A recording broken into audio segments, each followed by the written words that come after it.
Hello and welcome back to Yellow Card Vanguard. Zystral and Toku here, continuing our VGCS commentary.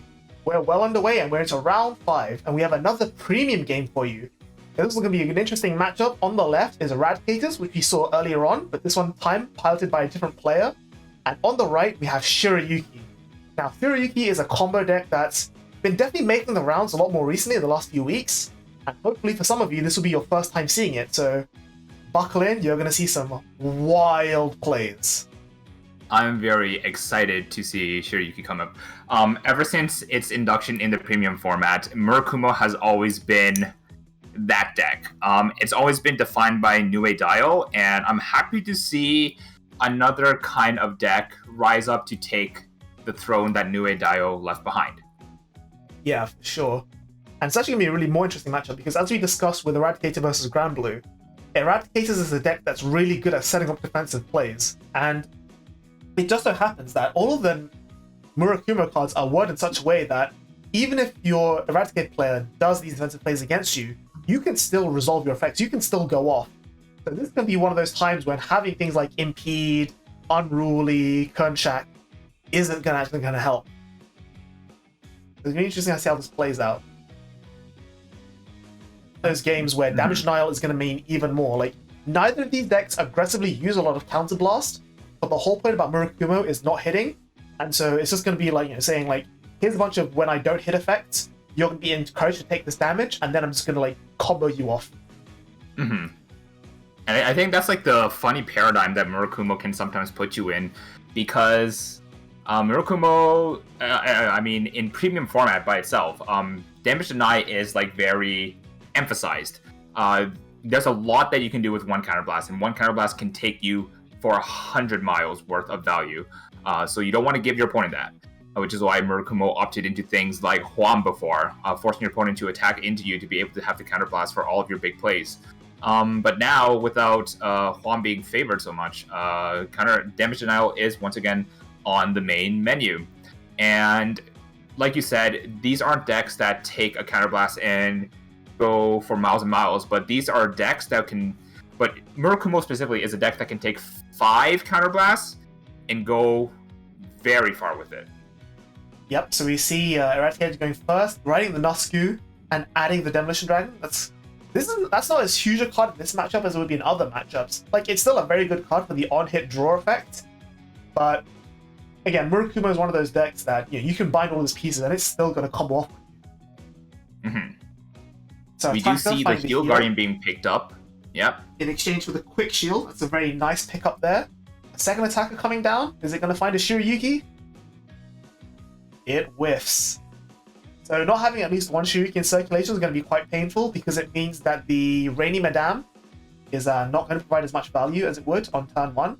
Of course, he hasn't committed them yet, which is understandable because they might just get bound. But as we said before in the last game, Eradicator isn't a deck that can like really punish you on turn 2, so I think it's just going to be a bunch of swing here. So heal defensive comes in.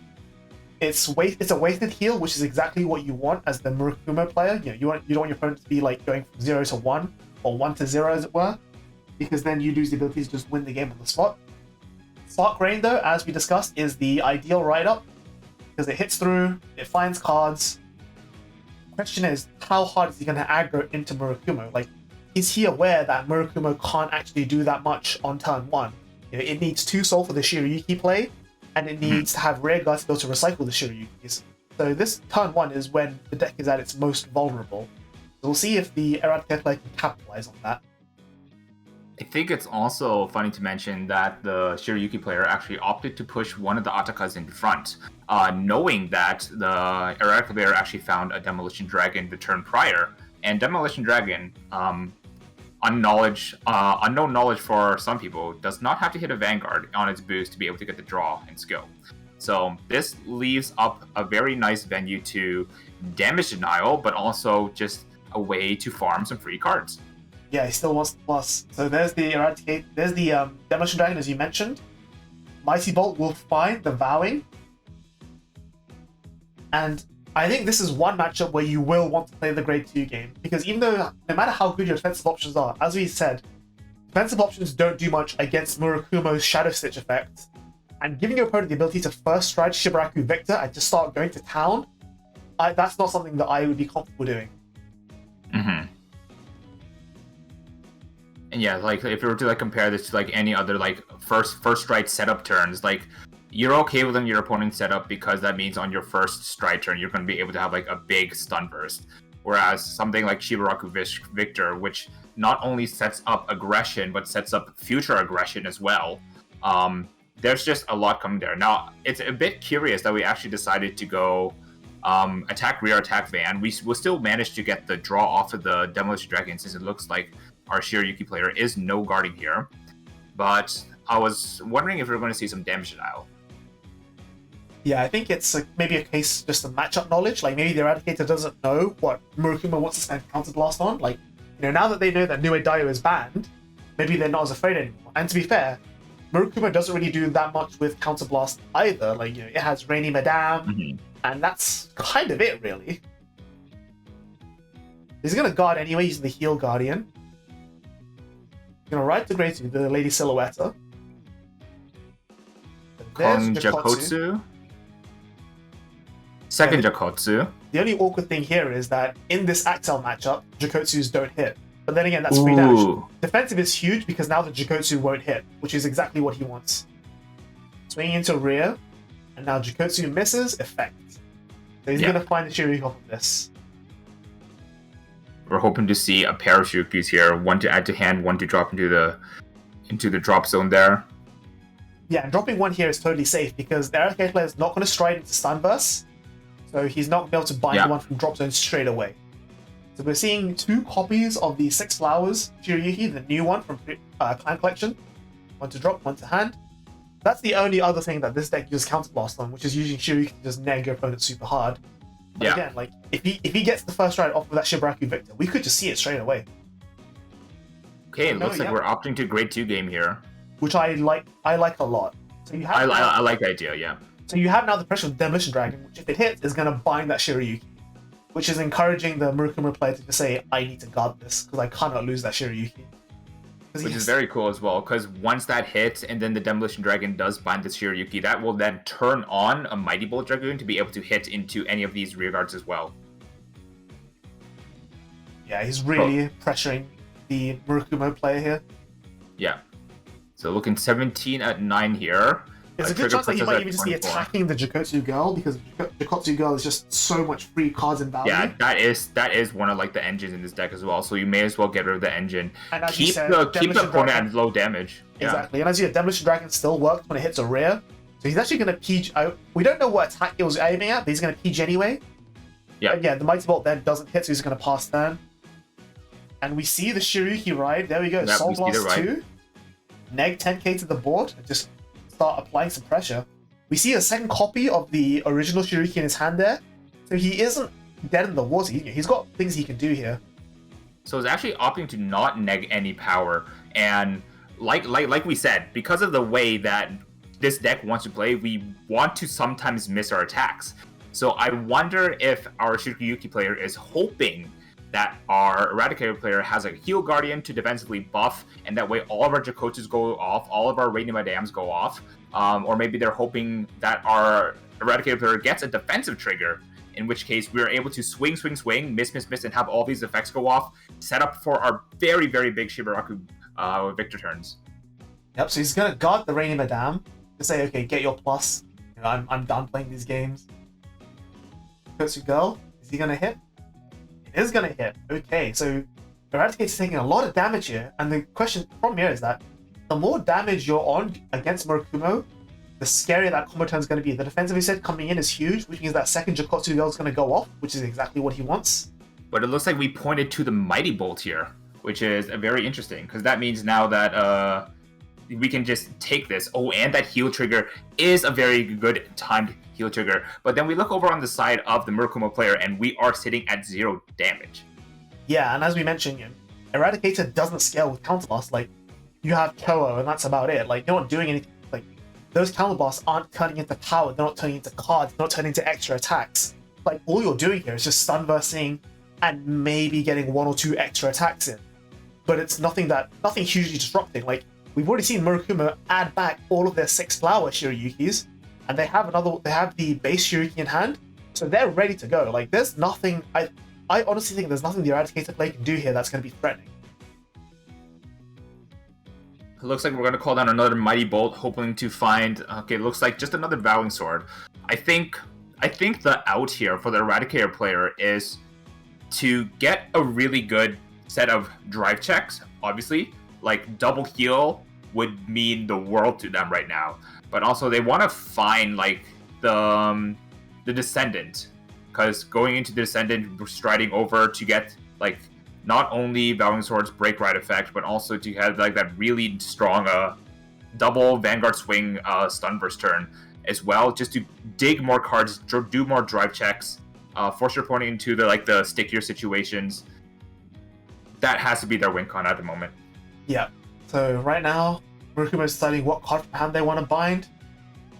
Are they going to get rid of one of the old G Shadow Stitch pieces, whose name I don't remember, and I don't remember what it does. I do know that you cut that nowadays for the new promo, Ju Enchanter, much stronger. But yeah, two Jokotsu girls being bound is going to be quite problematic. Like, if he chooses to bind from deck for that, there goes his whole advantage engine.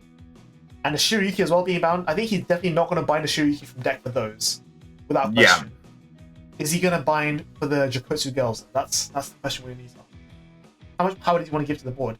Interestingly enough, Eradicator hasn't put forward any restanders. No Esperadia, no Cho-Oh. Mm-hmm. So all this power gain is it's not going to be capitalized on as much. But now, I think one of the main things is that Shiryuki as a deck does need at least 2 stride turns to set up, I believe. One to go into Victor and then one to go into the Shiryuki stride to enable all your Shiryukis to be able to attack. Correct. So with that being said, the Eradicator player might have some time to restabilize, but it definitely does depend on these 2 drive checks and what he drew off of the Stunverse. Yep, so you see there that the Murakumo player does actually choose to bind one of their Shiryukis from deck, but they've chosen to leave all the Jokotsu girls there. So there's 2 lots of 10k and then 3 lots of 5k being distributed. But again, like, Eradicator's just spreading the power out evenly. Like, there's no pressure here.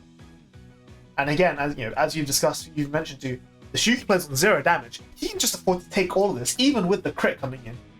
Mm-hmm. And it's one of the main things we actually see with this deck is that because EDD forces your opponent, or like gives your opponent the option to bind extra from deck, you are inherently decking for your opponent. This makes hitting defensive triggers a lot easier, and if they don't hit defensive triggers, that just increases the chances to hit offensive triggers. So, Vowing Sword, I keep saying EDD, but Vowing Sword is a very double-edged sword in its name. We do see a defensive trigger going there. We have 3 counterblocks to play with on our upcoming turn as a Shiryuki. Let's see if we just take it to the moon. We do see that defensive so that heal. Makes the Mighty Bolt no longer hit, even with the power buff from Vowing. So Shiryuki has 4 counterblast open here. We know he has at least 2 6 flowers in hand. Could this just be a kill turn? We're gonna ride into another copy of the Shiryuki. Soul Blast 2. Do we see the neg power? I'm gonna draw from the Axel first. Thinking about the neg power, it seems. He has the Hiden Scroll as well, we can see in his hand. We did find the Hiden Scroll, yep. And Hiden Scroll into more 6 flowers. I think this could absolutely be a kill turn. Striding with the Nudo. Again, if you're going for the kill turn, you don't need the Nudo anymore.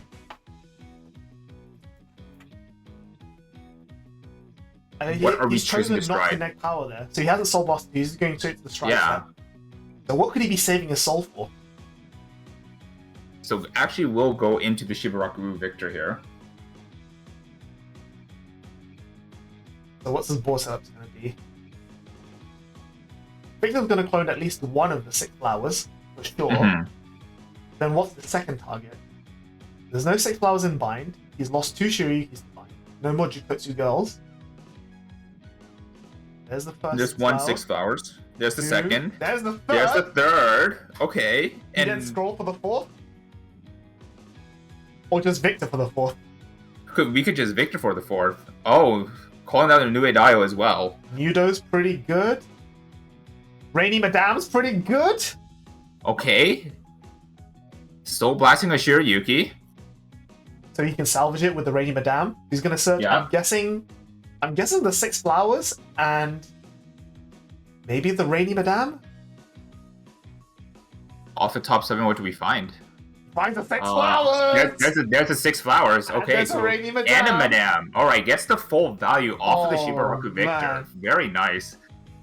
If I'm So the we got- Eradicator player, I am quaking in my boots right now. Exactly, especially with us being at 4 damage. That is less damage to take, and with less damage to take, that's more that you have to guard. And the more that you guard, the more 6 flowers is able to go off. Oh dear, so he didn't scroll coming down, he's displaying the effect. So to remind everyone what the 6 flowers Shiryuki does, why it's so scary, the effect we're looking at is rearguard effect. It works on rearguard.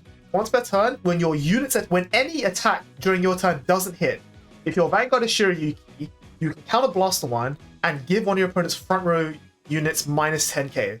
So with 4 6 flowers on board, if an attack doesn't hit, he can counter blast 4 at minus 40k the opponent's Vanguard. Which is terrifying. And that minus 40k, it just scales so much with the more attacks you see. Let's not forget that we have a Shibaraku Victor now face up in the G zone as well. So every attack from here on, if an attack misses, will be effectively plus 40k higher. He takes the first damage. So now he has to guard everything because he's on 5 damage. You can't afford to take any of this. Unless he gets defensive overtrigger. That's too hard to rely on. There it is, counter blast 4, minus 40k. Minus 40k, and like we said before, because we did not find any heal triggers, it looks like, we won't be able to interact with our opponent's board. So all of these Shiryukis swinging at effectively 52k. We've got Shibaraku Victor coming down. We do have a PG at least to help alleviate our negative 40k debuff. 1, 2, finds a stand trigger. Lord. Oh my goodness, it is too painful.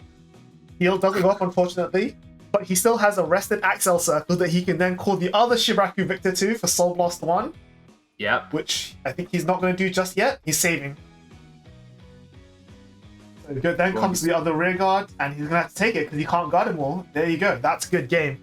Well, folks. That was a good game. I think that was like basically a perfect showcase of what Shiryuki Premium does right now. Yeah, and like you said, like that wasn't even the end of it. Like he could have gone further. And this can happen on first ride as well. It's just so threatening. Like, especially in the early end, like you're encouraged to take these attacks because of Kutsu Girl and Rainy Madame giving you so much pressure in the early. Like you really want to take as much damage as you can. But then you're gonna be on like 3 or 4 damage going into their stride turn. Even just 1 or 2 6 flower Shiryukis is like what? Minus 10, minus 20? That can be crippling for some decks. Mm-hmm. I think in this matchup, I think sometimes you have to guard the Jikotu girls early, because those are the attacks that are easiest to guard in this game. So you guard it because there is a chance for the Jikotu girls to miss. In which case, yes, they do get the soul, but then they need to dig harder to find the 6 petals, which are like the big key kill pieces that they're looking for. Yeah, exactly. But yeah, that was the showcase of Shiryuki Premium. If you didn't know what the deck did before now, well, now you definitely do. So that's going to be the end of Swiss. We still have 2 more games to show for you. We've got the top 4 and the finals. So as always, subscribe to the channel if you want to keep up to date on that. Stay tuned to see those games come up very soon. And we'll see you in just a moment. Bye-bye.